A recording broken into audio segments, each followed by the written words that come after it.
Strong Toyota, leading the way every day. And strong Toyota, symbols of trust.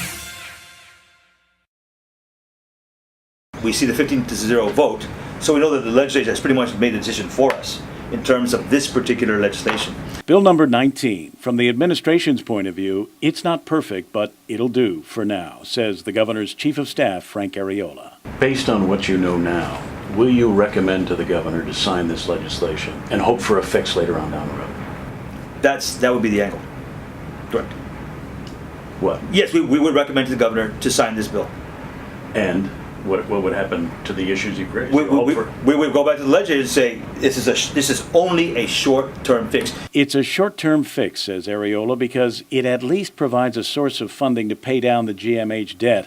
But the sunset provisions eliminating all gaming will cut that source off and not provide the ongoing funding the hospital still would need. We have to remember what the focus of this thing is, and that was to help fund the Guam Memorial Hospital and all their shortfalls. So this Bill 19, as it is, provides a short-term fix, which we are pleased with. But then we look at the short term of it, there are still some longer-term challenges that the legislature has to address. Which are?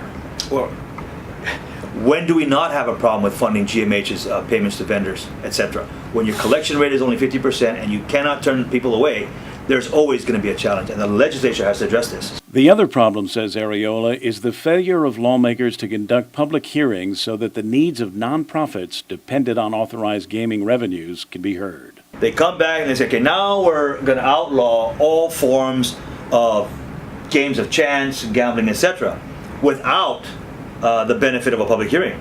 There are some good organizations out there, such as the Pangasinan Community of Guam, who hold their bingos, the raffles for youth football, youth basketball, etc., etc.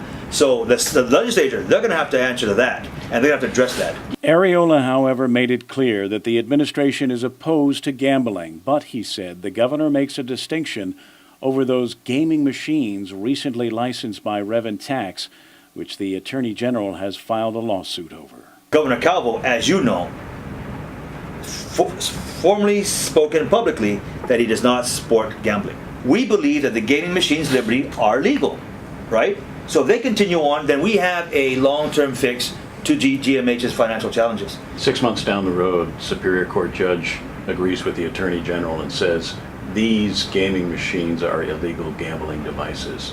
Cuts off the source of funding for GMH before its debt is paid off. What then? Good question. At this point, I don't know.